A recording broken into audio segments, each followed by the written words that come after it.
അനുപമ വെറും അനുപമയായപ്പോൾ ഈ ഫേസ്ബുക്കിലൊക്കെ പല പോസ്റ്റുകളും കണ്ടു. ക്രിസ്തുവിനെ ഡൈവോഴ്സ് ചെയ്തു, ഈശോ വല്യപ്പച്ചനെ ഡൈവോഴ്സ് ചെയ്തു എന്നൊക്കെ. കന്യാസ്ത്രീകൾ എന്ന് പറയുന്നവർ നിത്യമണവാട്ടികളാണെന്നാണ് പറയുന്നത്. ആരുടെ? ഈശോയുടെ. വിവാഹ ജീവിതത്തിലെ ഏറ്റവും ആദ്യത്തെ ഒരവസ്ഥ എന്ന് പറയുന്നതും ഏറ്റവും സന്തോഷകരമായ ഒരവസ്ഥ എന്ന് പറയുന്നതുമാണ് ഈ മണവാട്ടി മണവാളനായിട്ട് ഇരിക്കുന്ന ആ ഒരവസ്ഥ. ഇപ്പോൾ ഒരു വിവാഹം ഉറപ്പിച്ച് കഴിഞ്ഞിട്ട് വിവാഹം കഴിഞ്ഞിട്ട് പിന്നെ ഒരു മാസം വരെ ആ വിവാഹത്തിൻ്റേതായ ആ പുതുമോടികളെല്ലാം ഉണ്ടാകും. എല്ലായിടത്തും സ്വീകരണവും പിന്നെ പല കൊച്ചു കൊച്ചു യാത്രയ്ക്ക് പോകുന്നവരുണ്ടാകും, ചിലർ ദേവാലയങ്ങൾ സന്ദർശിക്കാൻ പോകുന്നവരുണ്ടാകും. അങ്ങനെ ഏറ്റവും സന്തോഷകരമായിട്ടിരിക്കുന്ന ആ ഒരു അവസ്ഥയാണ് ആ വിവാഹം ഉറപ്പിച്ച് വിവാഹം കഴിഞ്ഞ് കല്യാണമൊക്കെ കഴിഞ്ഞിട്ട് പിന്നെ ഒരു 1.5-2 മാസമൊക്കെ അത് കഴിയുമ്പോഴത്തേക്കും എല്ലാവരും നോർമൽ ലൈഫിലേക്ക്, ജോലിക്ക് പോകേണ്ടവർ ജോലിക്ക് പോകും.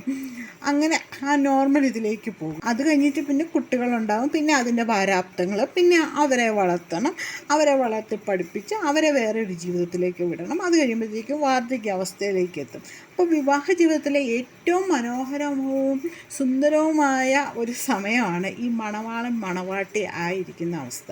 ആയിരിക്കുന്ന അവസ്ഥയിൽ നിന്നാണ്, ആ ക്രിസ്തുവിൻ്റെ മണവാട്ടി ആയിരിക്കുന്ന അവസ്ഥയിൽ നിന്നാണ് ഇവർ ഈ മണവാളനായ ക്രിസ്തുവിനെ ഉപേക്ഷിച്ച് പോന്നിരിക്കുന്നത്. അതായത് ആ മണവാളൻ്റെ പൂർണ്ണ പരാജയം തന്നെയാണിത്. മണവാളന് തൻ്റെ മണവാട്ടിയെ സംരക്ഷിക്കാനോ സന്തോഷിപ്പിക്കാനോ ഒന്നും സാധിച്ചിട്ടില്ല. അതുകൊണ്ടാണല്ലോ മണവാട്ടി അവിടെ നിന്ന് ഇറങ്ങിപ്പോകുന്നത്. ഇന്ന് സോഷ്യൽ മീഡിയയുടെ കാലമായതുകൊണ്ടാണ് സിസ്റ്റർ അനുപമ തിരുവസ്ത്രം ഉപേക്ഷിച്ചു പോന്നു, മഠത്തിൽ നിന്ന് സന്യാസ ജീവിതം ഉപേക്ഷിച്ചു എന്നൊക്കെ പറയുന്നത്. അല്ലെങ്കിൽ ഇത് പത്രത്തിലൊന്നും വരുന്ന വാർത്തയല്ല. ഈ വാർത്ത വരിക ഏതെങ്കിലും ഒരു ധ്യാന കേന്ദ്രത്തിൽ ചെന്ന് കഴിയുമ്പോൾ അവിടെ ഇരുന്ന് ധ്യാനഗുരു പ്രസംഗിക്കുന്നതായിരിക്കും, മഠത്തിൽ നിന്ന് ചാടിയവൾ എന്ന്. അന്ന് അവിടെ സമരത്തിൽ ഏർപ്പെട്ടിരുന്ന കുറേ കന്യാസ്ത്രീകൾ മഠം ചാടിപ്പോയി, അവർ അനുസരണക്കേട് കാണിച്ചു, തന്നിഷ്ടപ്രകാരം ജീവിക്കാൻ വേണ്ടി അവർ പോയി എന്നൊക്കെ ആയിരിക്കും. അതുപോലെ തന്നെ മഠത്തിൽ നിന്ന് ഒരിക്കൽ കന്യാസ്ത്രീ ആയിട്ട് തിരിച്ചു ചെന്ന് കഴിഞ്ഞാൽ വീട്ടുകാർ സ്വീകരിക്കുകയില്ല. അത് അങ്ങനെയാണ്. കാരണം ഒന്നാമത്തെ കാര്യം ആൾക്കാർക്ക് നാണക്കേടാണ്. അതുപോലെ തന്നെ ഈ മഠത്തിൽ നിന്ന് ഇവർ സ്വന്തം വീട്ടിലേക്ക് പോയി കഴിയുമ്പം ഈ മഠത്തിൻ്റെ ആ സന്നാഹങ്ങളുണ്ടല്ലോ, അവിടുത്തെ ആ സഭാപിതാക്കന്മാർ എന്ന് പറയുന്നവർ, അവരെ ഈ ഇടവകയിലേക്ക് അറിയിക്കും. അത് കഴിഞ്ഞിട്ട് ബാക്കി അവിടുത്തെ ആ വികാരി ബാക്കി പരിപാടി ചെയ്തോളും. ആ വികാരിയുടെ കൂടെ നിൽക്കുന്ന കുറേ അൽമായരുണ്ടാകും, അതായത് ഇടവക അംഗങ്ങൾ ഈ വികാരി പറയുന്ന എല്ലാത്തിനും മൂളി കൊടുക്കുന്നവർ, അവരെല്ലാവരും കൂടെ ഇറങ്ങി ഈ വീട്ടുകാരെ ഒറ്റപ്പെടുത്തും. അപ്പോൾ പിന്നെ ആ വീട്ടിലായിട്ട് ഒരു മാമോദിസയോ അതുപോലെ തന്നെ വിവാഹമോ അതൊരു മരണം നടന്നു കഴിഞ്ഞെന്നാൽ സെമിത്തേരി കൊണ്ട് അടക്കുകയോ അങ്ങനത്തെ പരിപാടികൾക്കെല്ലാം തടസ്സങ്ങളായിരിക്കും. അങ്ങനെ ആ വീട്ടുകാരുടെ മൊത്തത്തിലുള്ള മനസ്സമാധാനം കളയും. അപ്പോൾ ഇത് ഭയന്ന് ഒരു മാതാപിതാക്കളും ഒരു സഹോദരങ്ങളും ഇവരെ പരസ്യമായിട്ട് സ്വീകരിക്കത്തില്ല. അപ്പോൾ ചോദിക്കും, പണ്ടൊക്കെ കുറേ പേര് ഇറങ്ങിപ്പോയിട്ടുണ്ടല്ലോ, ഇവരൊക്കെ എങ്ങനെ പോയിരിക്കുന്നതെന്ന്. ഒന്നെങ്കിൽ അവർ തന്നെ സ്വന്തമായിട്ടൊരു മാർഗം കണ്ടുപിടിച്ചിട്ടുണ്ടായിരിക്കും, അങ്ങനെയായിരിക്കും ഇവരെ ഇറങ്ങുന്നത്. അല്ലെങ്കിൽ തൊട്ടടുത്ത സുഹൃത്തുക്കൾ അല്ലെങ്കിൽ സഹോദരന്മാർ ആരും അറിയാണ്ട് ഇവരെ സഹായിച്ച് എവിടെയെങ്കിലും കൊണ്ടുപോയി ജീവിതം പച്ചപിടിപ്പിച്ചിട്ടുണ്ടാവും. അല്ലാണ്ട് പരസ്യമായിട്ട് വീട്ടുകാർക്ക് ഇവരെ സപ്പോർട്ട് ചെയ്യാൻ പറ്റത്തില്ല. സപ്പോർട്ട് ചെയ്ത് കഴിഞ്ഞാൽ ആ വീട്ടുകാർ തീർന്നു എന്ന് വിചാരിച്ചാൽ മതി. അതാണ് കത്തോലിക്ക സഭയിലെ ഒരു രീതി. ഇനി എനിക്ക് വ്യക്തിപരമായിട്ട് അറിയാവുന്ന കുറച്ച് കന്യാസ്ത്രീകളുടെ കാര്യമാണ് ഞാൻ പറയാൻ പോകുന്നത്. അപ്പോൾ കുട്ടിക്കാലത്തൊക്കെ ഇവർ നമ്മളെ പഠിപ്പിക്കാനാണ് നമ്മളിവിടെ കാണുന്നത്. അപ്പം നമുക്ക് ഇവരോട് ഭയങ്കര ദേഷ്യമാണ്, കാരണം അടിയൊക്കെ കിട്ടുമല്ലോ, പിച്ചുമൊക്കെ കിട്ടുമല്ലോ സ്കൂളിൽ വെച്ച്. അപ്പോൾ ആ കാലഘട്ടമൊക്കെ കഴിഞ്ഞ് ഡിഗ്രിയൊക്കെ കഴിഞ്ഞിട്ട് ഒരു വർക്ക്ഷോപ്പിന് ചെന്നപ്പോഴത്തേക്കുമാണ് ഞങ്ങളുടെ ആ ടീമിലായിട്ട് ഒരു കന്യാസ്ത്രീ ഉണ്ടായിരുന്നു. അപ്പം നമ്മളൊക്കെ സെയിം ഇതാണ്, അപ്പം നല്ല ഇടപെടലാണ്. അപ്പോൾ ഒരിക്കലും നമ്മുടെ ആ സെയിം ഇതിലായിട്ട് ഇങ്ങനെ ആരെയും കണ്ടിട്ടില്ല. എല്ലാം നമ്മുടെ ടീച്ചേഴ്സായിട്ടുള്ള കന്യാസ്ത്രീകളെയാണ് നമുക്ക് പരിചയമുള്ളത്. അപ്പം നമ്മുടെ ആ ഏജൊക്കെ മാറിക്കഴിഞ്ഞപ്പോൾ നമ്മുടെ അടുത്ത് വളരെ നല്ലതായിട്ട് ഫ്രീ ആയിട്ട് പിന്നെ ഒരു നല്ല സ്ത്രീകളോട് എങ്ങനെയാണോ പെരുമാറുന്നത് ആ ഒരു രീതിയിൽ തന്നെ കാര്യങ്ങളൊക്കെ വർത്തമാനങ്ങളൊക്കെ പറഞ്ഞ് വീട്ടിലെ കാര്യങ്ങൾ മഠത്തിലെ കാര്യങ്ങൾ അങ്ങനെയൊക്കെ പറഞ്ഞ് നല്ല രീതിയിലായിട്ട് പോകുമായിരുന്നു. അപ്പോൾ ഒരു 5 ദിവസത്തെ ഒരു വർക്ക്ഷോപ്പായിരുന്നു. 3-ാം ദിവസം ആയപ്പോഴത്തേക്ക് ഈ സിസ്റ്റർ വല്ലാത്ത മുഖമൊക്കെ അങ്ങ് വല്ലാണ്ടിരിക്കുന്നു. അപ്പം ഞങ്ങൾ എന്താ കാര്യമെന്ന് ചോദിച്ചു. പുള്ളിക്കാരി ഒന്നും പറയുന്നില്ല. അപ്പോൾ പിന്നെ ഞങ്ങൾ കിള്ളി ചോദിച്ചു കഴിഞ്ഞപ്പോഴത്തേക്കും പറഞ്ഞു പുള്ളിക്കാരിക്ക് പീരീഡായി. അപ്പോൾ ഞങ്ങൾ ചോദിച്ചു അതിനെന്താ, എന്നാൽ പോയി ടോയ്ലറ്റിൽ പോയി പാഡ് ചേഞ്ച് ചെയ്യുമെന്ന് പറഞ്ഞു. അപ്പോൾ പറഞ്ഞു ഞങ്ങൾ പാഡല്ല ഉപയോഗിക്കുന്നത്, ഞങ്ങൾ തുണിയാണ് ഉപയോഗിക്കുന്നതെന്ന് പറഞ്ഞു.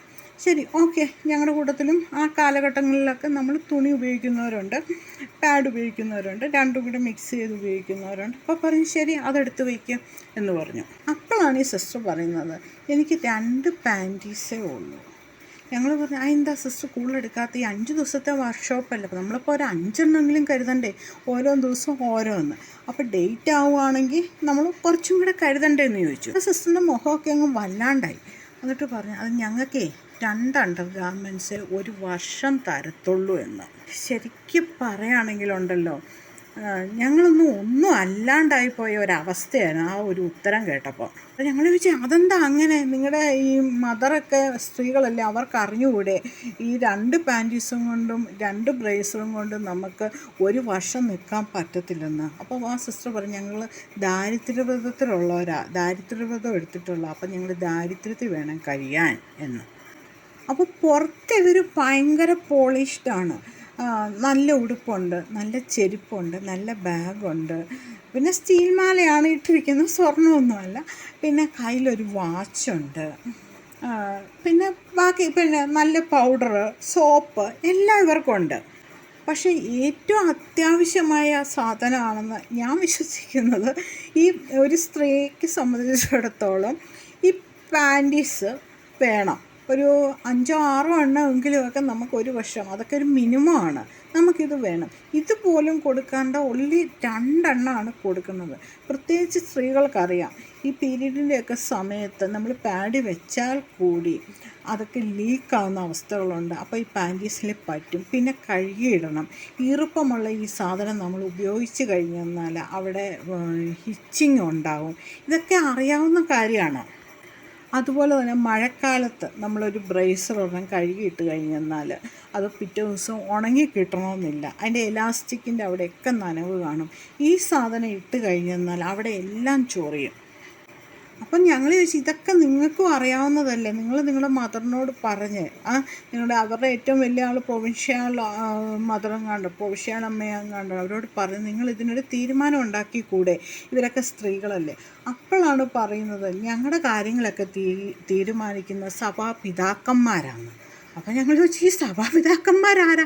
അത്രയും നാളും നമ്മുടെ വിചാരം ഈ സ്ത്രീകൾ തന്നെ താമസിക്കുന്ന ഇവിടെ ഇവരുടെ കാര്യങ്ങൾ ഇവർക്ക് ഒരു ഹൈറാർക്കിക്കൽ ഒരു ഇതുണ്ടാകും, അവിടെ ഇവരുടെ കാര്യങ്ങളൊക്കെ ഇവർ തീരുമാനിക്കുന്നു, ഇവർ ജീവിക്കുന്നു എന്നാണ്.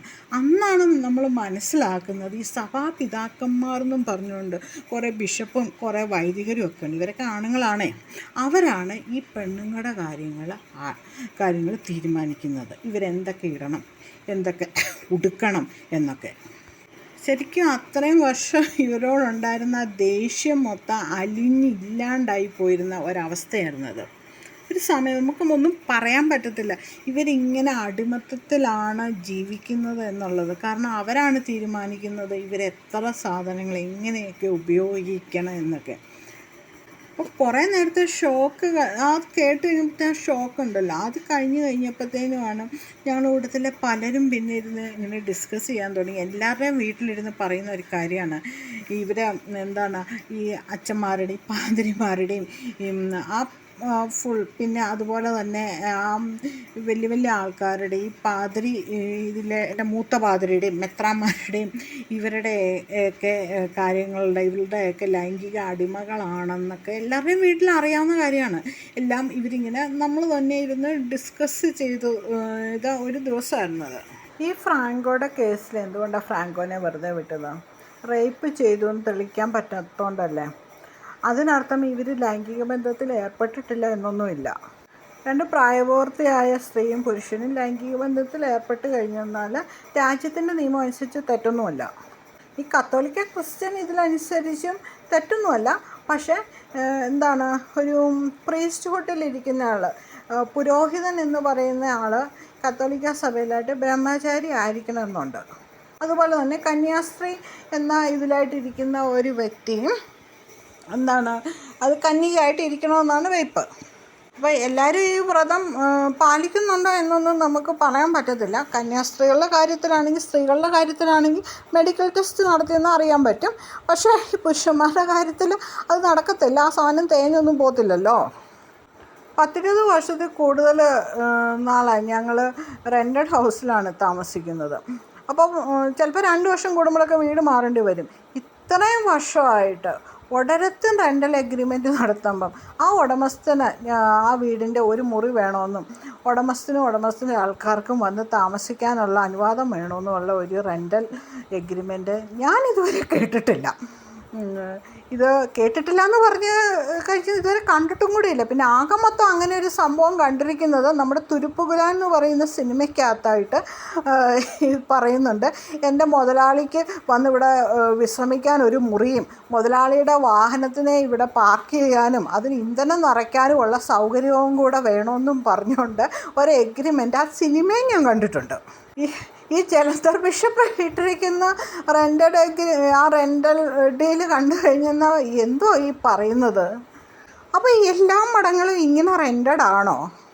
മഠങ്ങളൊക്കെ ഇങ്ങനെ റെൻ്റഡ് ആണെന്നുണ്ടെങ്കിൽ അത് കത്തോലിക്ക സഭ അംഗങ്ങളെ അറിയിക്കണം. കാരണം ഈ പെൺകുട്ടികളെയൊക്കെ വിശ്വസിച്ച് ഇങ്ങോട്ട് വിടുന്നത് ഇങ്ങനത്തെ റെൻ്റഡ് മഠങ്ങളൊന്നും അല്ല എന്ന് കരുതിയാണ് ഒട്ടുമുക്കാൽ ആൾക്കാരും കൊണ്ടേ വിടുന്നത്. അല്ലാണ്ട് ഏതെങ്കിലും മാതാപിതാക്കൾ സ്വന്തം പെൺമക്കളെ ഇങ്ങനെ കൊണ്ടുപോയി റെൻ്റഡ് ആയിട്ടുള്ള സ്ഥലത്തോട്ട് കൊണ്ടുപോയി വിടുമോ? വിടത്തില്ല. നിവർത്തിയില്ലെങ്കിലും അവരെങ്ങനെയെങ്കിലുമൊക്കെ വീടുകളിൽ വെച്ച് ആ പിള്ളേരെ എങ്ങനെയെങ്കിലുമൊക്കെ പഠിപ്പിച്ചോ എങ്ങനെയെങ്കിലുമൊക്കെ കല്യാണം കഴിച്ചോ എന്തെങ്കിലുമൊക്കെ ജോലിയൊക്കെ ആക്കിയോ വിടും. ഈ കന്യാസ്ത്രീകളെ പഠിപ്പിക്കുന്നത് ഈ മഠംകാർ തന്നെയാണ്. അതൊക്കെ സമ്മതിച്ചു. പഠിപ്പിച്ചിട്ട് ജോലി മഠത്തിൻ്റെ ക്രിസ്ത്യൻ സ്ഥാപനങ്ങളിൽ തന്നെ ഇവർക്ക് ജോലിയും കൊടുക്കും. ആ ശമ്പളം അവരതുപോലെ തന്നെ തിരിച്ച് മേടിച്ചുകൊണ്ട് പോവുകയും ചെയ്യും. ആ ശമ്പളത്തിൻ്റെ ഒട്ടും കൊടുക്കത്തുമില്ല. ഏതാണ്ട് 2015 മുമ്പ് വരെ എങ്ങാണ്ട് ഗവൺമെൻറ് സാലറി മേടിക്കുന്ന ക്രിസ്ത്യൻ പുരോഹിതരുടെയും കന്യാസ്ത്രീകളും ടാക്സ് പോലും അടച്ചിരുന്നില്ല.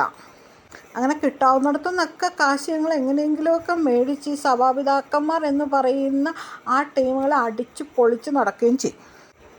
സന്യാസികളാണെന്നാണ് ഇവർ പറയുന്നത്. ഒരു സന്യാസിയുടെ ഒരു ജീവിതാവസ്ഥകളൊന്ന് നോക്കിക്കേ. ഒരു കൊച്ചച്ഛനായിട്ട് ഒരു സന്യാസി ചാർജ് എടുക്കുന്നു. 2-3 വർഷം കഴിയുമ്പോഴത്തേക്കും ആ സന്യാസി കൊച്ചച്ഛന് എന്ത് ചെയ്യും? ഒരു ബൈക്കുണ്ടാവും അല്ലേ?